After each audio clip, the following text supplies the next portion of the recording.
আগামী 11ই December enumeration পর্ব শেষ হওয়ার পর শুনানির জন্য বিভিন্ন পরিকল্পনা রয়েছে কমিশনের। চূড়ান্ত ভোটার তালিকায় মৃত, স্থানান্তরিত বা ডুপ্লিকেট ভোটার যাতে না থাকে তা নিশ্চিত করতে একাধিক প্রযুক্তি ব্যবহার করছে নির্বাচন কমিশন। আধার তথ্য ভান্ডার, জন্ম মৃত্যুর তথ্য, জনসংখ্যাগত দিক থেকে সমজাতীয় তথ্য বা ডেমোগ্রাফিক্যালি সিমিলার এন্ট্রি ও ছবির মিল চিনে বের করার সফটওয়্যারের সাহায্যে ভোটারদের তথ্য মিলিয়ে দেখা হচ্ছে। রাজ্যের অতিরিক্ত মুখ্য নির্বাচনী আধিকারিক অরিন্দম নিয়োগী আকাশবাণীকে জানিয়েছেন, কমিশনের নির্দেশ মতো বর্তমানে ইনুমারেশন সংক্রান্ত তথ্যগুলি পুনরায় খতিয়ে দেখা হচ্ছে।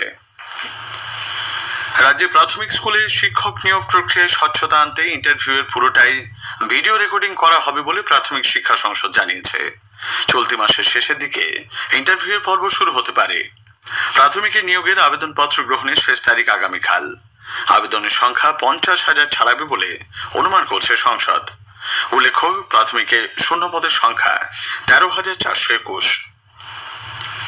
মাধ্যমিকের রেজিস্ট্রেশনের সময় না করায় বেশ কিছু স্কুলকে জরিমানা করেছে মধ্যশিক্ষা পর্ষদ। প্রায় 50টি স্কুলকে পড়ুয়া পিছু 5,000 টাকা করে জরিমানা ধার্য করেছে। শিক্ষা দপ্তর এই ব্যাপারে কোনো রকম হস্তক্ষেপ করবে না বলেও জানিয়েছে। আদালতের নির্দেশে এই পদক্ষেপ করা হয়েছে বলে পর্ষদ সূত্রে খবর। উল্লেখ্য, ওইসব স্কুলগুলি এবারের মাধ্যমিকের জন্য পরীক্ষার্থীদের রেজিস্ট্রেশন সময়ের মধ্যে করেনি।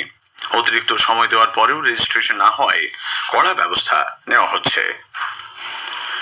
দলীয় ও সরকারি কর্মসূচিতে অংশ নিতে তৃণমূল কংগ্রেস নেত্রী মুখ্যমন্ত্রী মমতা ব্যানার্জি আজ দুদিনের সফরে উত্তরবঙ্গ যাচ্ছেন। কলকাতা থেকে রওনা হয়ে বাগডোগরা পৌঁছে সেখান থেকে আকাশপথে তিনি কোচবিহার যাবেন।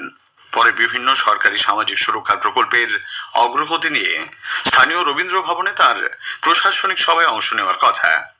আগামীকাল মুখ্যমন্ত্রী একটি পদযাত্রায় অংশ নিয়ে পরে রাসমেলা মাঠে জনসভায় বক্তব্য রাখবেন। এরপর 11 তারিখ নদিয়ার কৃষ্ণনগর কলেজ মাঠে দলীয় কর্মসূচিতে মুখ্যমন্ত্রীর যোগ দেবার কথা। দক্ষিণ 24 পরগনার নোদাখালীতে এক মহিলার অর্ধনগ্ন দেহ উদ্ধারের ঘটনায় চাঞ্চল্য ছড়িয়েছে। এই ঘটনায় এক ব্যক্তিকে গ্রেপ্তার করা হয়েছে, আটক এক নাবালক। ওই মহিলাকে ধর্ষণের পর খুন করা হয়ে থাকতে পারে বলে পরিবারের অভিযোগ। জানা গেছে, নির্যাতিতা ওই মহিলা জরির কাজ করতেন। শনিবার সন্ধ্যায় আটক নাবালক তাকে বাড়িতে ডেকে নিয়ে যায়। এরপরই তাকে খুন করা হয় বলে পুলিশের অনুমান। অভিযুক্ত কল্যাণ কুলে এলাকায় বিজেপির সক্রিয় কর্মী হিসেবে পরিচিত। ভারত বাংলাদেশ সীমান্তের মহদীপুর আন্তর্জাতিক স্থলবন্দর দিয়ে জাল নোট পাচার করতে গিয়ে এক বাংলাদেশি বিএসএফ এর হাতে ধরা পড়েছে। মোহাম্মদ রাজ্জাক নামে ওই ব্যক্তি বাংলাদেশের চাঁপাইনবাবগঞ্জ জেলার বাসিন্দা। পাসপোর্ট ভিসা নিয়ে দেশে ঢোকার সময় বিএসএফ এর তল্লাশিতে মোট 19,500 টাকা জাল ভারতীয় নোট উদ্ধার হয়। গতকাল তাকে মালদা জেলা আদালতে তোলা হয়েছে। অন্যদিকে মালদার কালিয়াচকের গোপালগঞ্জ ফাঁড়ি এলাকায় 1 কোটি টাকারও বেশি মূল্যের মাদক ব্রাউন সুগার সহ 2 ব্যক্তিকে পুলিশ গ্রেফতার করেছে। ধৃত জিয়াউল এবং সুরজিৎ মণ্ডল কালিয়াচক থানার বাসিন্দা। বিশিষ্ট অভিনেতা কল্যাণ চট্টোপাধ্যায় প্রয়াত। বয়স হয়েছিল 82 বছর। বার্ধক্যজনিত অসুস্থতার কারণে তিনি হাসপাতালে ভর্তি ছিলেন। রবিবার রাতে সেখানে শেষ নিঃশ্বাস ত্যাগ করেন। রাতে কেওড়াতলা মহাশ্মশানে তার শেষকৃত্য সম্পন্ন হয়। সাগিনা মাহাতো, ধন্যী মেয়ে, সফেদ হাতি, পার, জনপ্রিয় হিন্দি ছবি কাহানি সহ 400-রও বেশি সিনেমায় দক্ষতার সঙ্গে অভিনয় করেছেন তিনি। বেশ কিছু ধারাবাহিক এবং সিরিজেও কাজ করেছেন কল্যাণ চট্টোপাধ্যায়।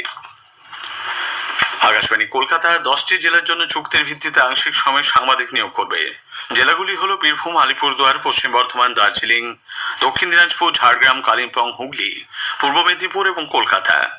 এ সংক্রান্ত যাবতীয় তথ্য www.newsonair.gov.in পাওয়া যাবে। আবেদন জানানোর শেষ তারিখ 15ই ডিসেম্বর। স্থানীয় সংবাদ শেষ হলো। এর পরের খবর দুপুর 12:30টায় গ্রামীণ সংবাদ।